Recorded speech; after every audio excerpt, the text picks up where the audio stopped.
Olá, amados irmãos, graça e paz em nome de Jesus, tudo bem com vocês? Hoje vamos estudar os capítulos 5 e 6 do livro de Gênesis, falando sobre o dilúvio. Eu resolvi dividir esse estudo em duas partes, para o vídeo não ficar muito longo. Então, no próximo vídeo, daremos continuidade sobre esse mesmo assunto, estudando os capítulos 7 a 9 de Gênesis. Então, vamos começar. As gerações dos antediluvianos, capítulo 5. O propósito principal da genealogia apresentada nesse capítulo é preservar o registro da linhagem pela qual viria Jesus Cristo. Essas genealogias demonstram a origem comum da humanidade e, mais tarde, a formação do povo hebreu, traçando a descendência desde Adão, passando por Noé até chegar a Abraão, Isaque e Jacó. Os antediluvianos viveram entre 365 e 969 anos, fato que é frequentemente associado a fatores biológicos, ambientais e teológicos. Fatores biológicos. Acredita-se que os primeiros seres humanos possuíam uma constituição genética mais pura e menos afetada pelas mutações e doenças que se acumularam ao longo das gerações da humanidade. Fatores ambientais. Algumas teorias sugerem que a Terra, antes do dilúvio, apresentava condições diferentes das atuais, como um clima mais estável e uma possível camada de vapor d'água ou atmosfera mais densa, que ajudaria na preservação da vida e da saúde humana. Fatores teológicos. Estudiosos e teólogos entendem que a longa duração da vida humana também tinha um propósito divino, permitindo o rápido povoamento da terra e a transmissão do conhecimento, da experiência e das tradições em uma época em que ainda não existiam meios avançados de comunicação ou registros escritos amplamente desenvolvidos. Por mais longa que fosse a vida do homem, o pecado fazia com que, inevitavelmente, chegasse o dia da morte. Contudo, nessa genealogia destaca-se Enoque, de quem a Bíblia afirma que andou com Deus e Deus o tomou para si. A vida de Enoque é marcada por três características principais. Viveu menos tempo que os demais de sua geração, alcançando 365 anos. Manteve comunhão com Deus e andou com ele, mesmo vivendo em um contexto de maldade e infidelidade. Foi tomado repentinamente por Deus, sendo arrebatado ao céu, assim como aconteceu posteriormente com Elias. Entendemos que os planos de Deus, desde o princípio, era que nós andássemos com ele e fôssemos arrebatados, e não que fôssemos enterrados. Seria muito melhor vermos um ente querido sendo levado por Deus do que ser enterrado. A corrupção da humanidade e a dor divina. Capítulo 6, dos versículos 1 a 8. Com o passar do tempo, a separação entre os descendentes de Sete, chamados de filhos de Deus, e os descendentes de Caim, representados pelas filhas dos homens, deixou de existir devido aos casamentos entre as duas linhagens. Como consequência, a descendência de Sete acabou se corrompendo espiritualmente. Naqueles dias havia gigantes na terra, e dos filhos nascidos dessas uniões surgiram os chamados valentes, homens conhecidos por sua força e poder. A humanidade se corrompeu profundamente por meio da maldade e da imoralidade, e a família de Noé destacou-se como a única que permanecia fiel às normas morais e espirituais estabelecidas por Deus. Satanás tentou destruir a linhagem messiânica, quando Caim matou Abel, e agora ele tenta com os casamentos mistos.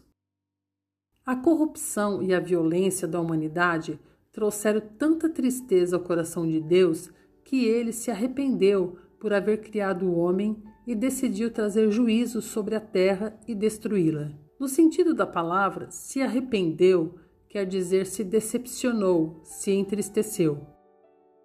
Deus concedeu a esses homens um prazo de 120 anos que podemos entender de duas maneiras. Muitos estudiosos entendem que os 120 anos era o período de graça concedido por Deus antes do dilúvio. Durante esse tempo, Noé pregava e preparava a arca, enquanto Deus dava oportunidade para arrependimento. Deus diz: "Não contenderá o meu espírito para sempre com o homem." Essa expressão mostra a paciência e a longanimidade de Deus chegando a um limite.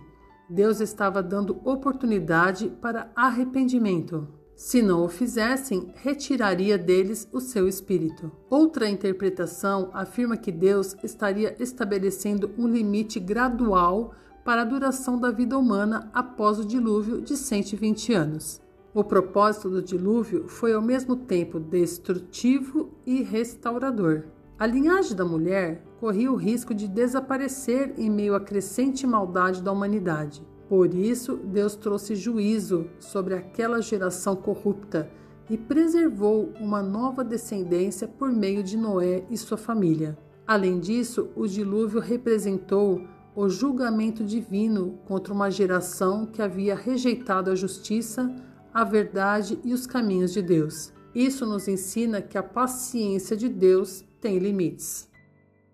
Noé constrói a arca. Capítulo 6, dos versículos 9 ao 22.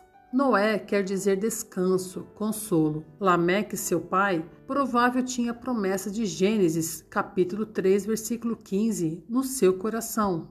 Por isso deu esse nome ao filho, com esperança de que ele viesse a ser um libertador. Só não sabia como Deus cumpriria seu desejo. Noé se destaca como um dos mais completos varões de Deus. Somente ele achou a graça e o favor de Deus, isso é, travou amizade com Deus e desfrutou da comunhão divina. Era justo e reto, de conduta irrepreensível, de integridade moral e espiritual. Deus revelou a Noé seu plano de destruir a raça humana e de salvar ele e sua família e, por meio dele, a humanidade inteira. Ele viria a ser o segundo pai da raça. Segundo Gênesis capítulo 5, versículo 32, Noé tinha 500 anos quando gerou seus filhos, Sem, Cã e Jafé. Quando Deus diz para Noé que ele, sua esposa, seus 3 filhos e as 3 noras iriam entrar na arca, seus filhos eram pequenos, e isso foi um sinal de Deus dizendo para Noé que quando os 3 filhos dele estivessem casados, estava próximo o dilúvio, e isso não criou ansiedade em Noé. Ele recebeu instruções para a construção da arca. Segundo os cálculos, ela teria 135 metros de comprimento, 22,5 metros de largura e 13,5 metros de altura, e corresponderia a um transatlântico moderno. Alguns estudiosos acreditam que a arca tinha capacidade para 7.000 espécies de animais. Pela fé, Noé preparou a arca. A única garantia que ele tinha era a palavra de Deus, mas ele creu.